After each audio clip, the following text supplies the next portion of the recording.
Well, hey everyone, and welcome to Southridge. If this is your first time joining us in this format, I'd love to offer a few tips on how to make the absolute most of this experience. Be sure to crank up the volume during the music and sing along. Don't worry, we can't hear you.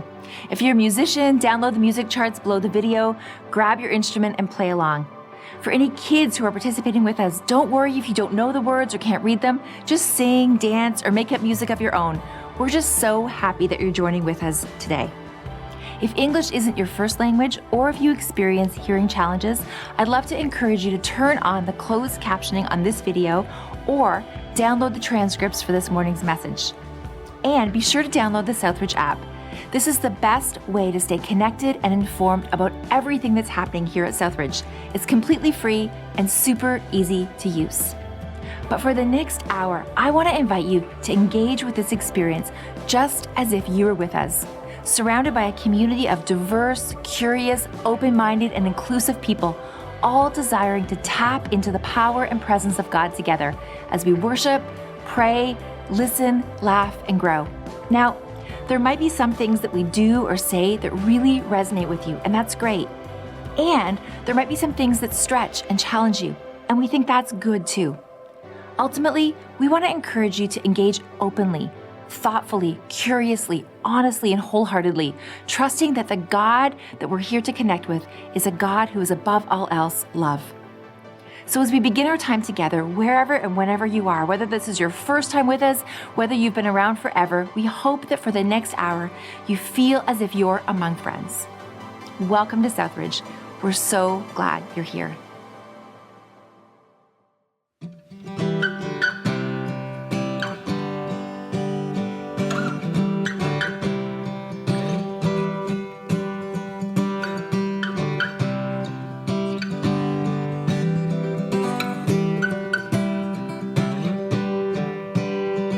It all comes down to this: will you require me?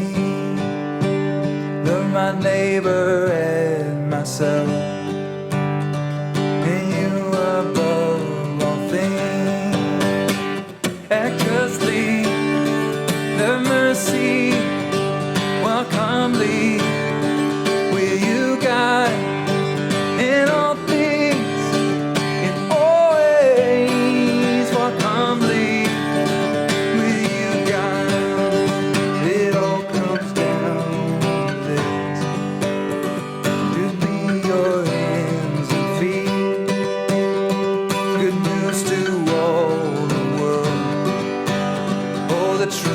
Set us free. Act justly, love mercy, walk humbly. Will you guide in all things and always walk humbly? Will you guide? Oh, it's beautiful ashes, morning to dancing. It's closer and closer, the kingdom of heaven. This morning for dancing is closer and closer, the kingdom of heaven.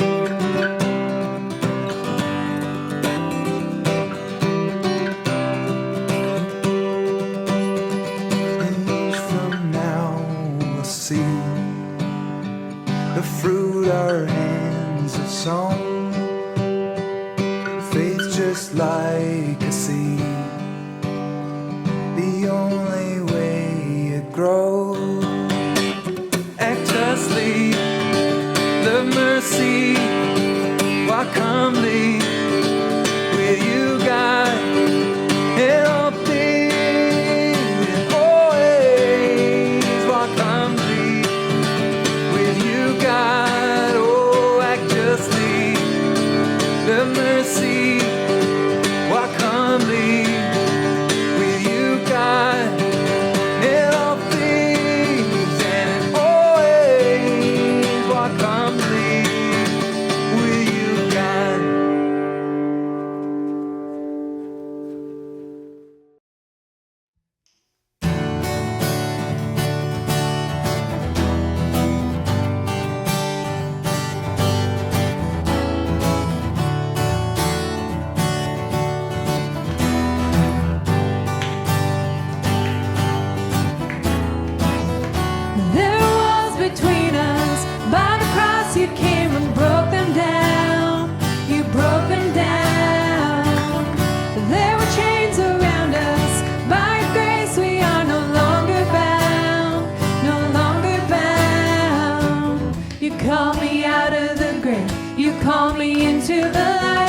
called my name and then my heart came alive. Your love is greater, your love is stronger. Your love awakens, awakens, awakens me. Your love is greater, your love is stronger. Your love awakens, awakens, awakens me.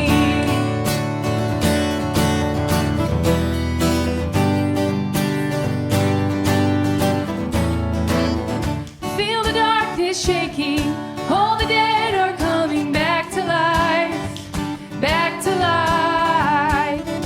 Hear the song awaking, all creation singing, we're alive, 'cause you're alive. You call me out of the grave, you call me into the light. You call my name and then my heart came alive. Your love is greater, your love is stronger. Your love awakens, awakens, awakens me. Your love is greater, your love is stronger.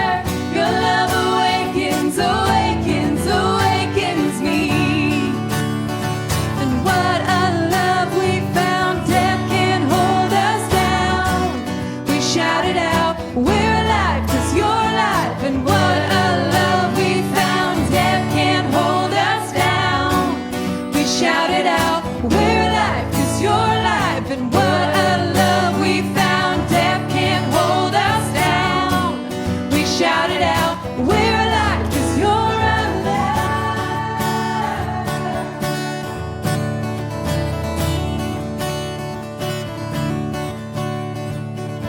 Your love is greater, your love is stronger.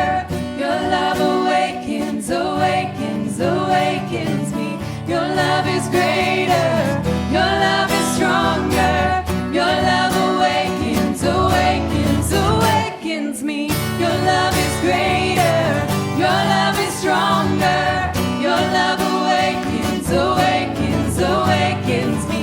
Your love is greater, your love is stronger. Your love awakens, awakens.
His love is a strong and mighty fortress.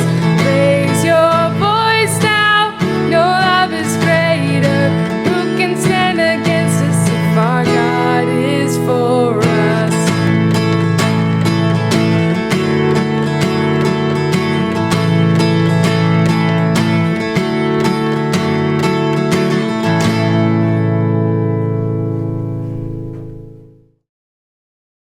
We're glad you're here. That sounded really weird. You need to take a good look too, because you ain't never gonna see another one like me. We invite you. Nope. You forgot the whole line that you hated. The whole line. We are a diverse community of imperfect people.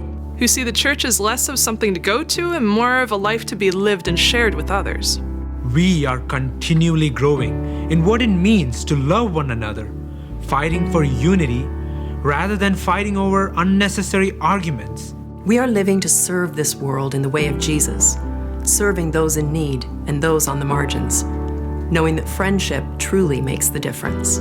So if you're coming with questions or curiosities, hurts or frustrations, joys or celebrations, wondering if the church can bring clarity or hope, or simply be a place to belong, we invite you to be at home with us. We invite you to explore with us. We invite you to grow with us. And we invite you to belong with us. Welcome to Southridge. We're glad you're here.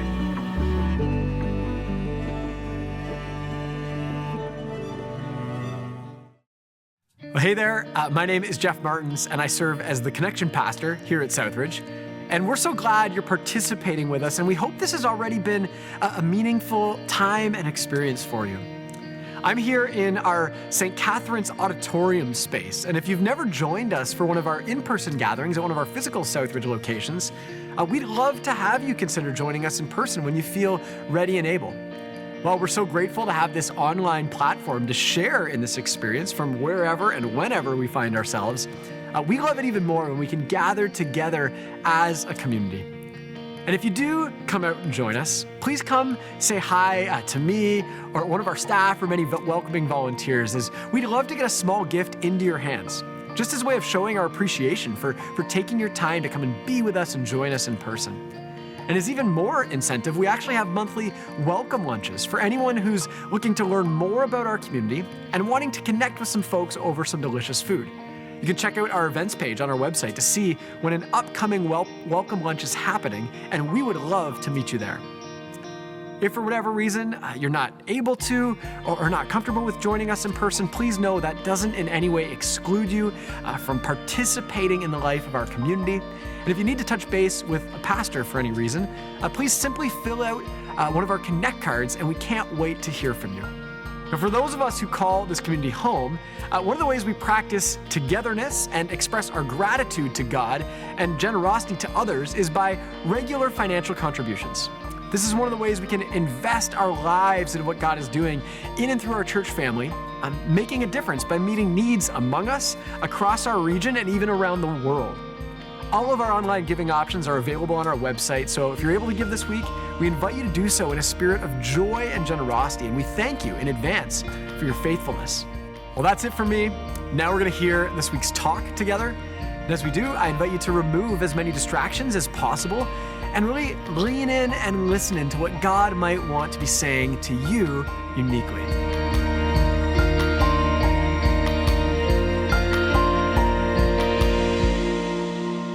Hey Southridge family, my name is John Hand. I'm a part of our Welland community, and today we are in our series, Emotionally Healthy Relationships, and this is week 3. And all throughout the New Testament, we find, like in 1 Corinthians 13 or in 1 John 4:20, we find this connection between the love of God, our love for God, and our love for each other. And we want to be a church that knows how to love God and each other, which is why we do series like this, because we take it seriously. And, we realize how much we love God is actually exposed by how much we love other people, or how well we love other people. And how well we love other people exposes how much we actually love God. And last week, Jeff walked us through looking at assumptions and this idea of like, are we trying to read somebody's mind and actually know what's going on in their head, therefore ascribing motives to them or judging them in a way that's not truthful? And so today, I want to turn the tables a little bit. And I want to invite us to ask ourselves, are we the ones who are expecting others to read our minds and having unhealthy expectations of other people? Have you ever experienced somebody in your life who they tried to, you tried to read their mind and you wanted them to do something for you, but you actually didn't tell them what it was. And then shockingly, they didn't do it and you were upset. Like that's kind of the pattern that we're going to look at. And I'll give an example from my life. Years ago when I was much younger and my kids were much younger, we were living in Pennsylvania where my kids were born. And it was a very stressful time in my life. I had 3 young kids who were needing more from me than I could give. I was pastoring a church at the time, and I had a bunch of congregants who were needing more from me than I felt like I had to give. And it seemed like the weight of the world was on my shoulders. I was very stressed out. Finances were fledgling in this church that we were pastoring, and I was just carrying a lot of anxiety around with me. And, we all have ways of coping with anxiety when we're stressed out. So what is your go-to coping mechanism when you're stressed? Is it maybe binge watching a show, or burying your head in a book, or, pouring a glass of wine, or cracking open a beer, or, one maybe tempting medicinal treasure when you're stressed out might be chocolate or potato chips. And for me, in this season of my life, when I was stressed out, my go-to medicine was rage cleaning. So like, not that I would yell and scream at people while I cleaned, although that might be fun. Instead, it was tunnel vision, head down, this kind of gritty focus, stay out of my way. I'm cleaning the house, I'm getting it done. Maybe there's nothing in my life that I can control, but at least I'll have a clean bathtub, right? Rage cleaning. And my preference of rage cleaning was a clean floor. I mean, is there anything better than a clean floor? Is there anything more like calming than a clean floor? I think not. And so my family knew when I was stressed out, get out of his way, let him get it out of his system, the house will be cleaner, but he is like head down rage cleaning. So I remember one time when I was away at a conference for like 4 days, and I was coming back home and I was kind of preparing mentally to re-engage. And I remember on the way home, I was building up this scenario of how it would be when I came home. And I pictured myself arriving home, announcing that I'm here. I pictured my children shrieking when they hear me come in the door. They drop their devices. They come to me. They grab my leg. They show me their crafts that they've been making while I was gone. I picture Amy coming into the kitchen where I came in. She's got a little bit of flour in her hair because she's been baking me cookies. And she's handing me this plate of hot piping peanut butter cookies. And we just stand there together as a family, laughing, smiling, eating our cookies, and enjoying the moment, okay?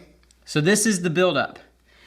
And of course, the house would be spotless, right? I mean, floors immaculate, because everybody knows that dad loves a clean floor and he's got a lot on his plate. He's doing a lot. Maybe we can ease his burden when he comes home by having spotless floors and a clean house. So the moment came, I remember pulling in the driveway. I walked into the door. In fact, I bounded inside. Daddy's home, everybody. And no one noticed. In the next room, I had two of them screaming at each other about something. Another one walks through the kitchen, face buried in a device. Hey, I'm home. Oh, hey. As they're dropping like crumbs from their stale cookie that they were eating. As I look down at the ground and the floor, I'm like, is that paint on the floor? Or is that Play-Doh? Or is that some kind of God knows what goo like in the carpet? Is that what that is? Like, didn't they know that I was coming home, that they would be prepared? Amy comes in after, I noticed the floors. Looks like she slept in her clothes like the night before. I think she had like one sock on. She says, oh, good, you're home. I have to go to the store. I'll be gone for a few hours. And then she looks at me with this little smile. They're all yours. And then she's out the door. And no fresh baked cookies, no shrieks of glee at my arrival, definitely no clean floors. And instead of rolling with it, I just sat there fuming and thinking, didn't they know I was coming home? Like, didn't they know I care about having like a clean house when I come home? When Amy came back, I was just pouty. Like, she asked about the conference. It's fine. It's good. I was very short with her. And I just had this sense of like, did they even know I'd left at all? And then I started rage cleaning. So there you go. They got a clean house out of the deal. Can you believe that I expected Amy to read my mind? I mean, can you? To care for me in the ways that mattered to me. And instead of letting it go or even talking about it with her, I simmered and I just allowed myself to get resentful. And because I had a very unspoken, unmet expectation of her. My friend Vern Heinemann, he says, unspoken expectations are like premeditated resentments. Like when we have unspoken expectations of other people, we are just planting and watering and growing resentment towards them or towards the situation. And has something ever like that happened for you? Like, have you been the one with unspoken expectations? And how did that go for you? Or maybe you've been on the other end where somebody had unspoken expectations on you and you just felt this vibe of their disappointment, but they didn't say anything. Or, think about the expectations that you have of others. It's like sometimes it's obvious to you that you have an expectation and you make it clear to them. Like my 16-year-old son, I might say to him, dude, clean your room because it smells like rotting ham in there, right? That's a clear expectation. But other times, those expectations can get tricky and it's not as obvious to us. So I want you to think about the expectations that you have of others, right? I want you to think about the expectations that you have on the people who are around you. And I want you to hold kind of in your mind as we go along, who is a person that you have an expectation of in your life that's disappointing you right now in some way. I just want to invite you to kind of hold them there as we walk through this together. Sometimes we have expectations and we think it's about a surface thing like a clean floor, but really it's about a deeper thing. And sometimes we have expectations that somebody in our life will make us happy, or that we have an expectation that somebody in our life will fix our problems. Or maybe, life would be so much happier if, right, for me, if the house was clean and it wasn't. Sometimes we have expectations of affection or esteem or approval or appreciation, and we react when somebody doesn't give us that in the way that we had hoped because we feel like they're holding out on us. And so as we go along in exploring these expectations that we all have, I think we need to be compassionate on ourselves and on each other a little bit, because to be human is to have expectations. Like, we can't avoid it. And in fact, like, expectations mean that we have the capacity to dream and to hope, right? My dream of having a family that loves me, my dream of having a safe home to come home to, that's a great dream. It's a beautiful dream. It's just how do we hold the dreams is what makes or breaks whether this is a healthy expectation or an unhealthy expectation. And I think the part of a sermon like this is looking at, okay, how do we then have good expectations, healthy expectations of each other? And I think we'll get there in a little bit, but I want to go deeper first. And I want to invite us to explore the roots of our expectations, okay? Can we go there together? And whenever we find ourselves, in the thick of life here at Southridge, we always go back to the words, the ways, the works, and the wisdom and the person of Jesus Christ. We always go back to Jesus. Jesus is the center. And I think that Jesus always has wisdom for us and power for us, especially when it comes to navigating tricky relational dynamics. And so I want to focus us on a passage in Colossians chapter 1. And if you have a Bible, like a physical one or an app on your phone, pull up Colossians. It's kind of in the middle of the New Testament. Pull up Colossians. It's a 4-chapter little book. It's a letter. One of the first century leaders of the Jesus movement, the Apostle Paul, he wrote this letter. And he wrote it out of having a profound encounter with Jesus Christ himself, the living Christ. And Colossians 1 is about a poem centered on Jesus. In fact, it was a hymn used in the early church for personal devotion and for private or public worship and recitation and singing. And this poem about Jesus started earlier in the chapter. So we're in chapter 1. And in the poem, it talks about Jesus being the one who brings light. So it talks about the kingdom of light and contrasts that with the domain of darkness. And this darkness that's in us and this darkness that's in the world. And the passage says in verse 12 and 13 that Jesus brings this light and he makes God visible. He makes invisible things like God visible to us. Jesus is the light that makes God visible to us and the light that casts out darkness from us, okay? The passage goes on to show how Jesus, making God visible, is now holding it all together. In fact, it attributes creation itself to Jesus. So let's read Colossians chapter 1, verse 13 to 17 together.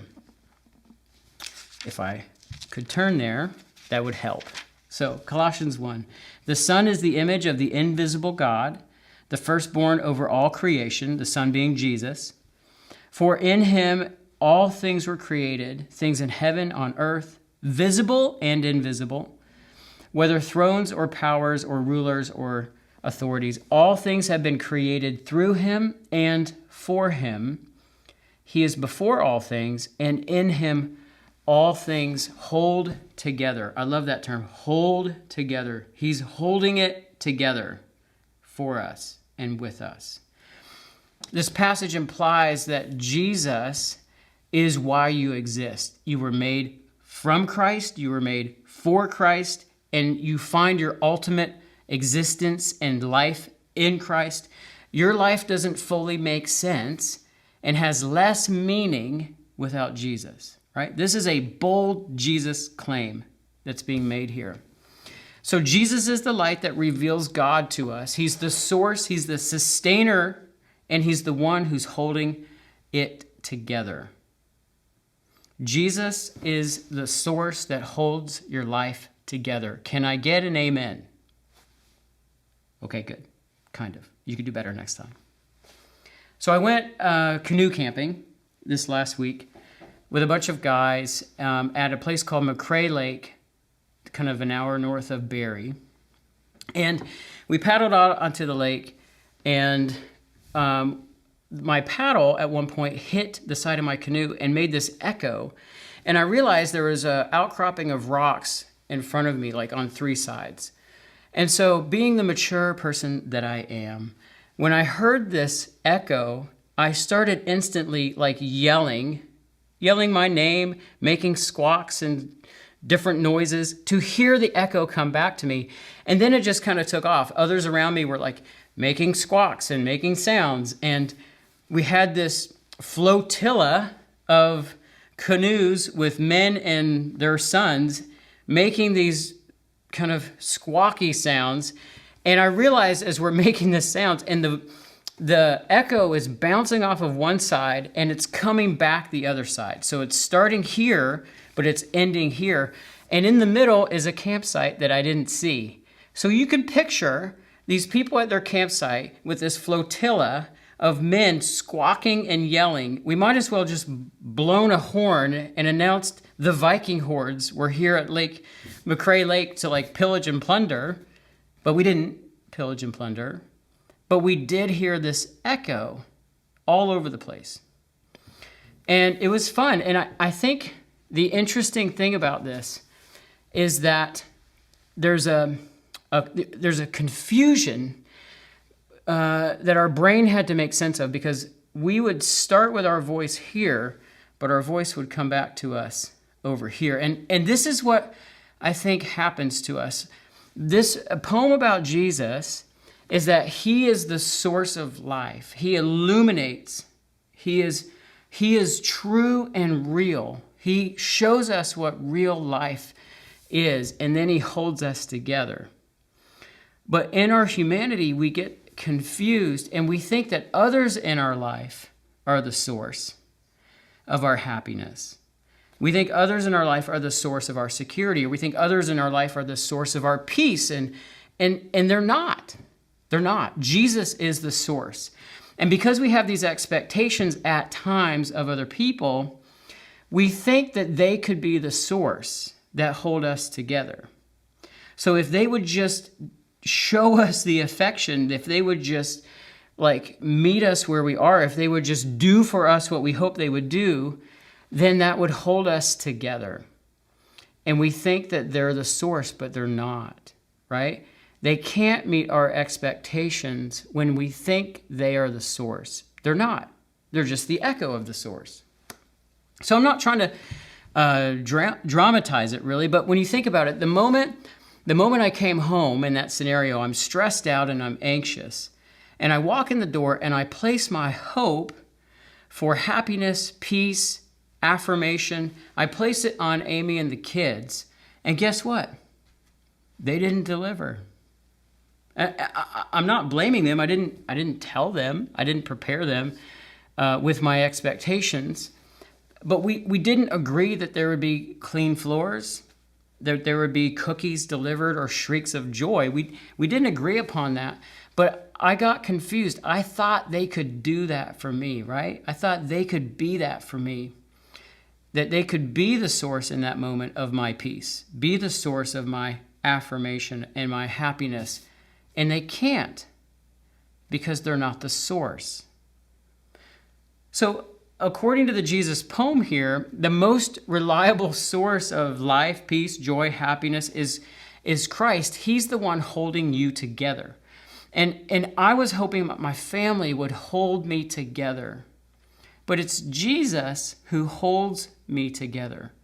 And sometimes he uses my family. Sometimes he uses my friends. Sometimes he uses our church. Sometimes he uses my job, all as an echo of a deeper affirmation, a deeper peace, and a deeper security, and a deeper care for me than any of those things can give me. Because he's the source. They're the echo. Are you tracking? Sometimes putting expectations on others is like asking them to be God for us, when they can't be God for us because they're not God. And so when we put too much of the weight of expectation on them, it leads to resentment and being disappointed and let down. And sometimes I have seasons in my life where, I feel like the work I do, or I feel like the work I do for my family goes unnoticed and I feel unappreciated. There's other times when I feel like I'm a failure. I feel like what I'm doing really, does it make a difference in the world? And in those moments, if I look underneath those feelings, I find a couple needs. I find a need for affirmation, and I find a need for appreciation. And these are real needs. And so if Jesus is the source and these other people in my life are the echo of the source, then what does it look like? Because there's times when I get grumpy that no one appreciates what I do, or I get insecure that what I'm doing doesn't matter. And what I'm learning in this, and this is what I invite you to try, go to the source. I'm learning that if I tell Jesus, hey, John here, I'm feeling underappreciated. I'm feeling like what I do doesn't matter. And can you hold me together? Can you meet me in this? Can you be the source? And then I wait patiently on the Lord, because there's no better way of waiting on the Lord than to wait patiently. And I am expectant that Jesus is going to meet me in that need for appreciation and significance, but I don't know how. So now it kind of becomes like an adventure. So if I had a toonie, I swear, for every time Jesus provided for me in that place, it's amazing. It might be a random text from somebody a couple days later, just saying appreciation. It might be something that the kids say. It might be something that happens at work where I feel like, wow, someone told me that it made a difference. Like, Jesus seems to be conspiring to meet me in that place of need if I look to him as the source. And then my job is to pay attention to how he's going to send it and when, and then to receive it when it happens. And so this is how we bring our expectations to the ultimate source versus putting that on the echo. Because the echo can't. It doesn't mean that we can't share our needs with people. We should. It just means that we can't expect that they're going to fully meet them, because they can't. Only the source can do that, because they're not gods. And so, Paul wrote another poem in Philippians. And so if you go backwards a page or two in your Bible, in Philippians, there's a beautiful poem in chapter 2 about Jesus and about how he comes to us. And then Paul says in chapter 4, he says, Jesus has come and he's provided. And he talked about a financial need that was provided for him by the people, his friends, and he's thanking them. And in the passage, he says, you provided for this gift, but God is the one who meets my needs. And you read that and you're like, well, which is it? Did the people give the gift, or did God give the gift? And when you read the passage, he's attributing it to God. He's saying, God is the one who meets my needs. So he says in chapter 4, verse 19, my God will meet all your needs according to the riches of his glory in Christ Jesus. So here Paul's saying the source is God, is Christ meeting the need. And the echo was his friends who were providing the gift for him. He got it right. He knew which was which. And when we get it wrong, we end up placing so much weight on these relationships to meet these needs in our life through these expectations. It's like a bridge. It's like when a truck goes over a bridge and there's too much weight on the truck for the bridge, what happens to the bridge? It buckles. And that's what happens in our relationships. Our relationships, they buckle, they break, because we've put too much on them than they were meant to carry, because they're not the source. They're just the echo. And maybe you feel like the bridge. You're looking at a picture of a bridge. Maybe you feel like this bridge, like under the weighty expectations of others. Or maybe you realize, you are adding weight to a relationship with the unspoken expectations that you're putting on. And the good news is, it's never too late for us to change and turn from the echo to the source. And release others from the weighty expectations and release ourselves from trying to be God to other people to meet their expectations, and go to the source and bring your need to the source. And I'm confident that over time, God will come through for you. And that's very scary, but he will come through for you. So now's the time when we look at, some practical tools. These quick questions to kind of help you gauge how healthy or unhealthy your expectations are. These come from Pete and Jerry Scazzero's study on emotionally healthy relationships, which is really kind of the pattern for this series. And they just ask us to ask ourselves 4 questions about expectations. The first is, do I have unconscious expectations of other people? So how do you know if you have unconscious expectations? You actually have expectations that you don't even know you have. Therefore, you're not even telling them that they're there because you don't even know they're there, but they're there. And how do you know when they're there? What do you think? Right. You get resentful, you get pouty, you get angry. There's a quote from a pastor I heard once. It said, "In all my years of pastoring, I've learned this lesson. A person's spiritual and emotional maturity is not truly visible until they don't get their way. Then you see the real person." Ouch. Watch your life. Watch your reactions. Let them tell you if you're holding unconscious expectations of other people. And then you can decide, do I need to voice this? Is it important? Do I need to let it go? Do I need to go to the source? The other is unspoken expectations, right? People can't read your mind. That's a good thing. So don't place God-like expectations on them when they can't read your mind. And instead, invite a conversation. Don't demand, just invite and share in a humble way. Can I share a hope I have? Can I share a expectation that would mean a lot to me? But do it in a way that's offering, not demanding, and voice it. And then the other question is, do I have unagreed expectations, which is, are these expectations that people have actually said yes to? Like when I came home, Amy never said yes to cookies. The kids never said yes to shrieks of joy.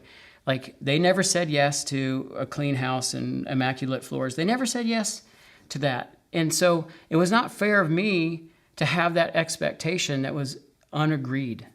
We didn't agree to it. And then unrealistic, right? Is the expectation realistic or is it unrealistic? Was it really realistic of me to assume that my wife, who's been home for 3 days without me, with our 3 kids, that she would have fresh, hot-baked cookies when I show up? No, completely not realistic. But I didn't know that until I knew it. So are expectations unspoken, unrealistic, unagreed, or unconscious? Like it's a little bit of a filter to gauge how healthy or unhealthy your expectations are. Now, lastly, I want to end with a question. Many of our expectations come from the fear that there won't be enough safety, enough peace, enough quiet, enough affirmation, enough appreciation, and a fear that we're not in control and you're not in control. And so when you look underneath your expectations, you will find oftentimes an anxiety and a fear. And can you examine if there's a deeper need that you need to bring in prayer to the source, or a deeper need that you need to bring to a trusted, mature person in your life, not as a demand, but as a help? Or is this something that I need to release as a God-sized expectation on somebody else and let it go? So that's the hope, right? May we turn our expectations into invitations to turn to Jesus. May we do this as a church. And may our God supply all of your needs according to his riches of glory in Christ Jesus. Amen.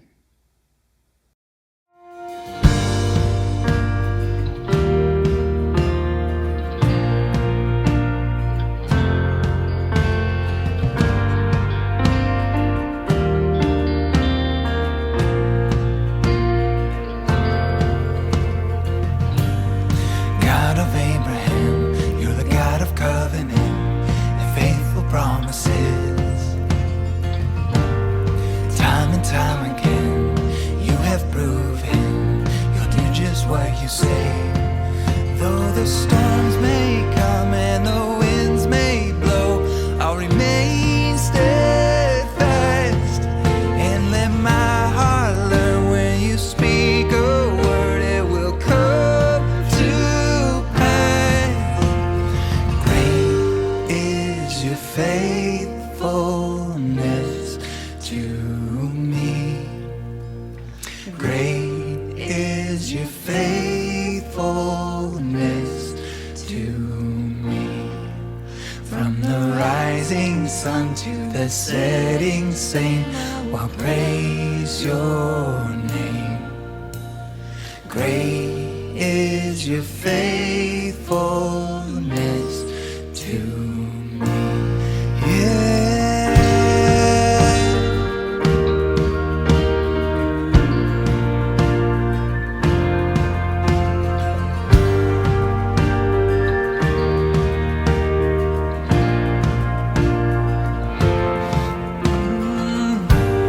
God, from age to age, though the earth may pass away, your word remains the same. Yeah, your history can prove there's nothing you can't do, 'cause you're faithful and true. Though the storms may come and the winds may blow, I'll remain steadfast and let my heart learn when you speak a word, it will come to pass. Great is your faithfulness to me. Great is your faithfulness to me. From the rising sun to the setting sun, I will praise your name. Great is your faithfulness to me.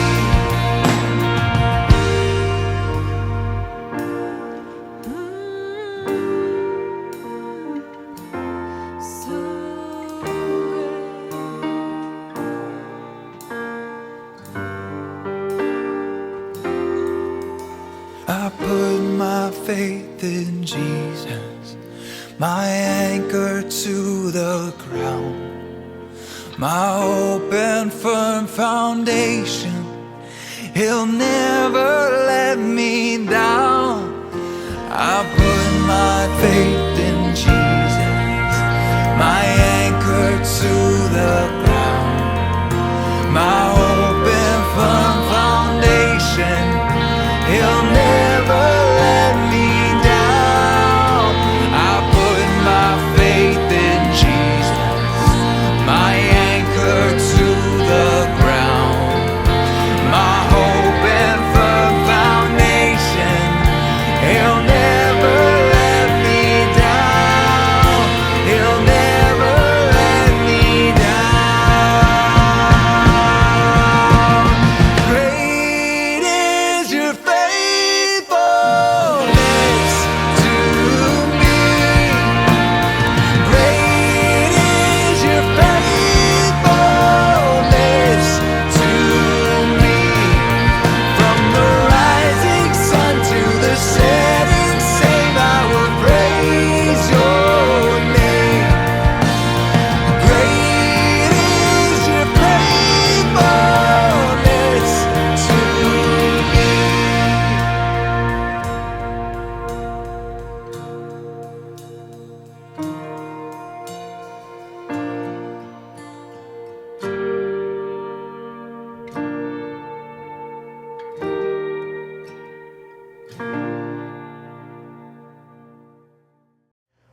We're a community of imperfect people who desire to put into practice the good news that we preach. Our faith is not about an hour of watching or attending. It's about a lifestyle of full devotion to Christ.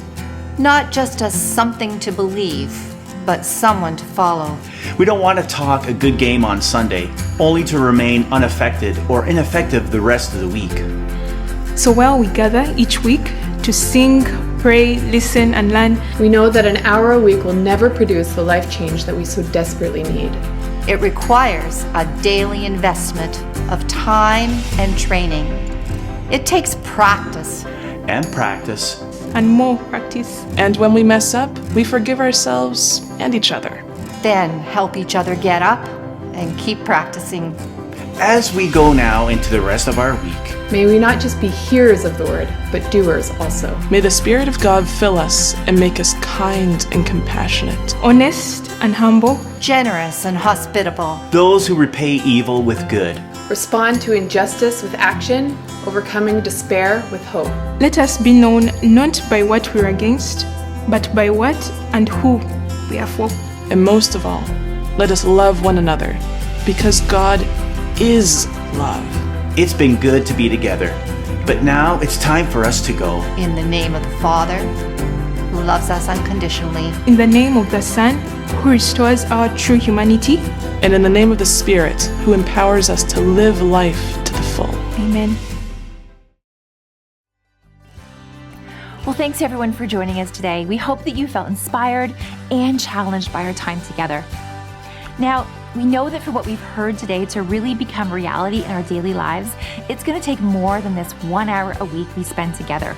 It requires a moment-by-moment, 7 days a week commitment to practicing the way of peace and the way of Jesus. And that's why we provide a host of ways to continue to lean into God's presence while we're apart from each other. As always, you can click on the Practice This Week button below the player for daily spiritual exercises to continue to develop the muscles that we've started building together today. And if it helps, you can also opt into the spiritual practice notifications on our app to get those helpful reminders every morning as you start your day. And if you'd like a more personal conversation with someone about anything at all that's going on in your life, we want to invite you to reach out to our location pastors who will simply follow up with you privately. You can fill out our Connect card and you can find it on our website or our app. So that's all for now. Thanks so much for joining us. Take care and have a great week.